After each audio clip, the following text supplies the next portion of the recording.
ऐकलं नाही ते पुतण्या गुलाबी जॅकेट घेऊन आता महाराष्ट्रभर घालून फिरतायत. त्यांचं आता सध्या असं झालंय, गुलाबी जॅकेट घालून दिसतो कसा छान, गुलाबी जॅकेट घालून दिसतो कसा छान, घेऊन निघालो गुलाबी माझी व्हॅन, लोकसभेच्या पराभवाने डोळे माझे झाले लाल, कितीही सन्मान द्यायला निघालो मी तरी माझ्या गद्दारीला महाराष्ट्र करेल का माफ, गुलाबी जॅकेट घालून दिसतो कसा मी छान, मनात माझ्या काकाविषयी घाणच घाण, इम्प्रेस करायला परक्यांना निघालो घेऊन गुलाबी व्हॅन. असे काही गुलाबी अवस्था काही लोकांची झाली. पण गुलाबी कलरचं महाराष्ट्राचं काय वावडंय हे गुलाबी व्हॅनवाल्यांना माहित नाही. कारण केसीआर आले होते गुलाबी व्हॅन घेऊन, त्यांनी निवडणूक लढली नाही आपल्या महाराष्ट्रात, पण एकदाच येऊन 2 सभा घेतल्या, एक नांदेडला आणि एक औरंगाबादला.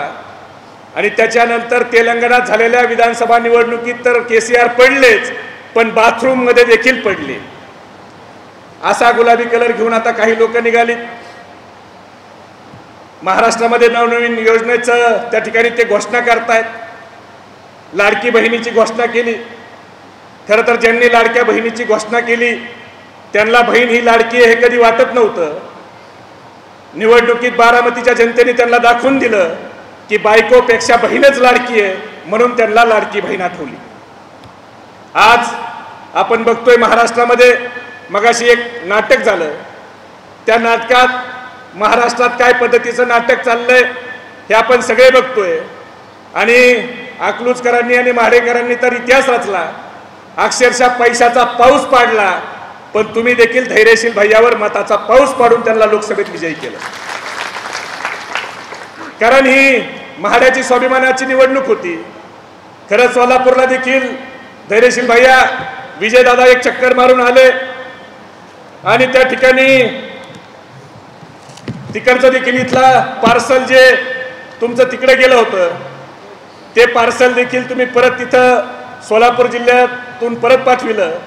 पण विधानसभेला तुम्हाला ते पार्सल परत पाठवायची वेळ येणार नाही, कारण ती काय बाबा आता उभा राहील असं काय मानसिकतेत विधानसभेला अजिबात नाही आमचा मित्र. त्यामुळे त्यांनी अगोदरच तयारी मनाची करून ठेवली.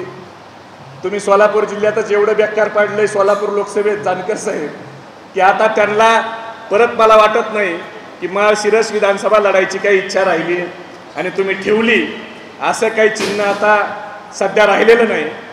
पण या निवडणुकीत अनेक लोकांनी, मला आठवतं की लोकसभा निवडणुकीचं मतदान झालं आणि दरम्यानच्या काळात निकाल लागायच्या 4 जूनच्या अगोदर एकदा इथं सयाजी वॉटर पार्कला फॅमिलीसोबत आलो होतो आणि तिथं बाळदादाची माझी भेट झाली.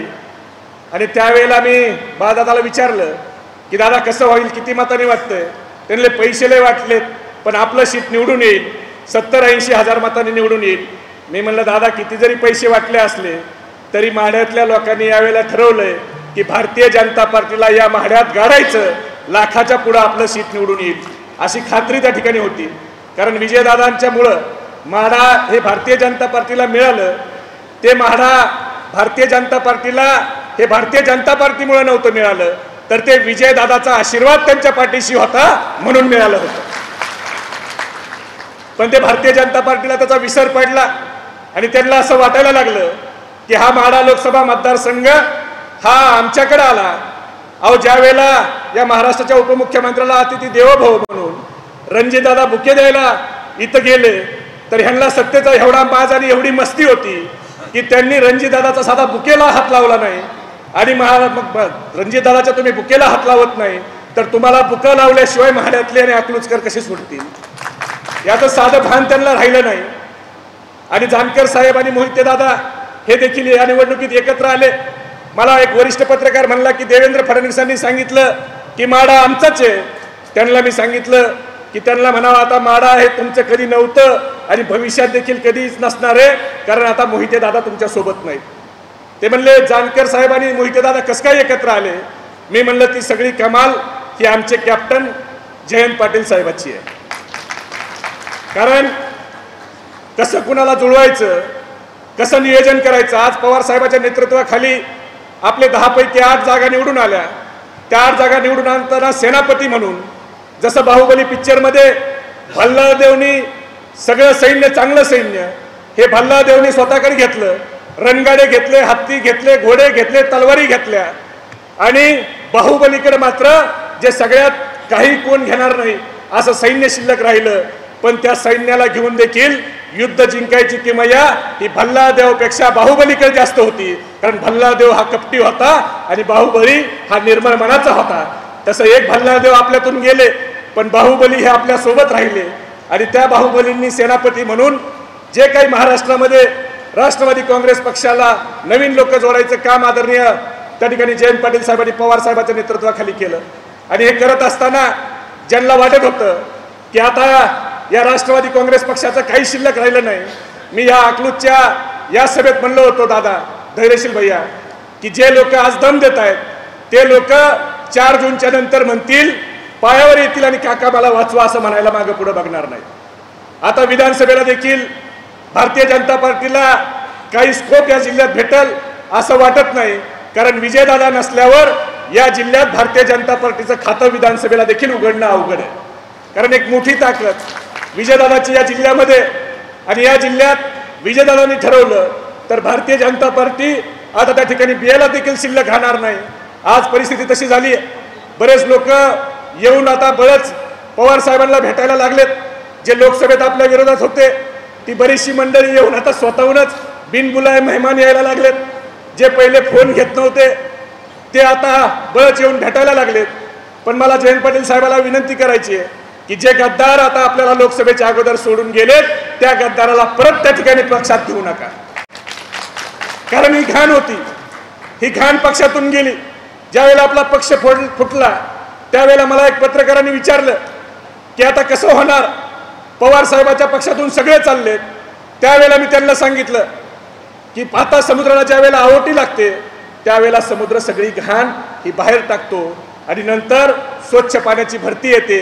तसं आता सगळी घाण आमच्या पक्षातून बाहेर चालली आहे। उद्या पवार साहेबांच्या विचाराला मानणारे मोहिते दादासारखी स्वच्छ पाण्याची भरती या लोकसभेत आपल्याला बघायला मिळाली। आणि जुनी जेवढी लोक ही पवार साहेबांना सोडायची इच्छा नसताना सोडून गेले त्या सगळे लोक आज शरद पवार साहेबांच्या सोबत आले। आता लोकसभेची निवडणूक झाली, मगाशी राजापूरकर साहेबांनी सांगितलं की कशा पद्धतीने ते मराठा ओबीसी वाद लावतात। राजापूरकरजी आता मराठा ओबीसी वाद लावून ह्यांचं भागलं नाही, आता यांनी नवीन अध्याय सुरू केलाय हिंदू मुस्लिम वाद लावायचा। विशालगडचं प्रकरण आपण बघितलं, विशालगडच्या अतिक्रमणाचा मुद्दा होता आणि गाजीपूरला तिथून 3 किलोमीटर लांब जाऊन एका मस्जिदीवर तोडफोड केली। मला अभिमान आहे की ज्या वेळेला या मस्जिदीवर तोडफोड झाली त्यावेळेला दुसऱ्या दिवशी पत्रकार परिषद घेऊन या घटनेचा निषेध आदरणीय शरद पवार साहेबांनी केला, जयंत पाटील साहेबांनी त्या ठिकाणी निषेध केला।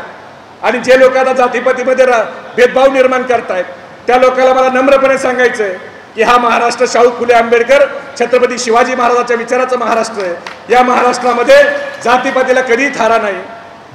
ह्या महाराष्ट्रामध्ये जे जातीवाद करतायत त्या लोकांना मला एवढंच सांगायचं आहे कि ना मंदिर की बात हो ना मस्जिद की बात हो, ना मंदिर की बात हो ना मस्जिद की बात हो, युवा बेरोजगार है पहले उसके निवालों की बात हो।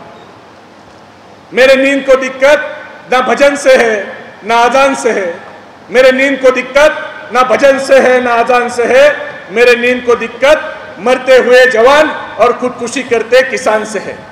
आज शेतकरी मरतोय, जवान आत्महत्या करतोय, पण या सरकारला आता जातीपातीमध्ये राजकारण करायचंय। अमोल कोल्हे साहेब थोड्या वेळाने येणार आहेत।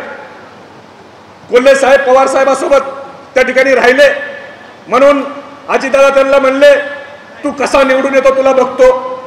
आता बघा म्हणाव निवडून आले, पण अजितदादा तुम्ही अमोल कोल्हे कसा निवडून येतो हे बघतो म्हणण्यापेक्षा तुम्ही जर हे म्हणला असता की माझ्या पुणे जिल्ह्यातला वेदांता फॉक्सकॉनचा प्रकल्प तू कसा गुजरातला घेऊन जातो तुला बघतो, तर आम्हाला जास्त आनंद झाला असता। कारण त्या वेदांता फॉक्सकॉनच्या माध्यमातून आमच्या पुणे जिल्ह्यात महाराष्ट्रात 1,58,000 कोटीची गुंतवणूक येणार होती। आमच्या पुणे जिल्ह्यातल्या 2 लाख युवकांना नोकरी मिळणार होती। तो प्रकल्प यांनी उचलला, गुजरातला घेऊन गेले। टाटा एअरबसचा प्रकल्प उचलला, गुजरातला घेऊन गेले। सॅफ्रॉनचा प्रकल्प उचलला, गुजरातला नेला। फिल्मफेअर अवॉर्ड गुजरातला, एअर इंडियाचं ऑफिस गुजरातला, पाणबुडीचा प्रकल्प गुजरातला, आता परवा एक महिंद्राचा प्रकल्प आहे नाशिकचा इलेक्ट्रिक कारचा, तो देखील गुजरातला चाललाय. अरे मग सगळ्यात जर गुजरातला घेऊन जायचं असेल तर मत मागायला देखील तुम्ही गुजरातलाच जा. महाराष्ट्रामध्ये मत मागायचा तुम्हाला नैतिक अधिकार नाही. आणि हे सांगायची वेळ ह्यांना आली. महाराष्ट्रामध्ये जे द्वेषाचं सुडाचं राजकारण केलं, जे धमक्याचं राजकारण केलं, अनेक धमक्या दिल्या गेल्या. खरं तर ह्या धमक्यात सगळ्या लोकांनी शरणागती पत्करली. पण मी विजयदादा आपलं मनापासून आभार मानीन, अभिनंदन करील की भारतीय जनता पार्टीला त्यांच्या कुठल्याही धमकीला भीक न घालता खरा पाटील काय असतो हे महाराष्ट्राला जर कुणी दाखवलं असेल तर ते विजयदादांनी दाखवलं. आणि आता फक्त माळशिरस तालुका नाही तर या सोलापूर जिल्ह्यात देखील हे राज्यातलं दळभद्री सरकार उलटून टाकण्यासाठी एकदा विजयदादांनी सोलापूर जिल्ह्यात चक्कर मारली आणि त्यांच्या मिशीवर असा हात मारला की परफेक्ट कार्यक्रम हा भारतीय जनता पार्टीचा झाल्याशिवाय राहणार नाही. आणि तो कार्यक्रम आपल्याला करायचा आहे. माळशिरसची जागा तर आपली येणार आहे, याच्यामध्ये आमच्या मनामध्ये काही शंका नाही. पण सोलापूर जिल्ह्यातल्या सगळ्या जागा ज्या 2004ला विजयदादाच्या नेतृत्वाखाली जो सोलापूर जिल्हा राष्ट्रवादीचा बालेकिल्ला होता, तो बालेकिल्ला परत करायसाठी आपल्या सगळ्याला प्रयत्न करायचेत ना. एवढा कमी आवाज, माळशिरसचा आवाज आहे. ते नागपूरच्या गुलाबी यात्रेच्या सुद्धा कानठळ्या बसल्या पाहिजेत. असं कसं करायचेत ना. मग मी घोषणा देतो, हात वर करून घोषणा द्या. आपला हात वर असताना शेजाऱ्याकडे लक्ष ठेवा. ज्याचा हात खाली आहे समजून घ्या विरोधी पार्टीचा खबऱ्या आपलं काय चाललंय ऐकायला आला. छत्रपती शिवाजी महाराज की तुमचं आमचं नातं काय. पवार साहब तुम आगे बढ़ो, हम तुम्हारे साथ हैं. जयंत पाटील साहब तुम आगे बढ़ो, हम तुम्हारे साथ हैं. विजय दादा तुम आगे बढ़ो, हम तुम्हारे साथ हैं. धन्यवाद. जय हिंद, जय महाराष्ट्र, जय राष्ट्रवादी. उच्च पदाधिकारी करतोय सन्माननीय लोकनेते उत्तमरावजी जानकर.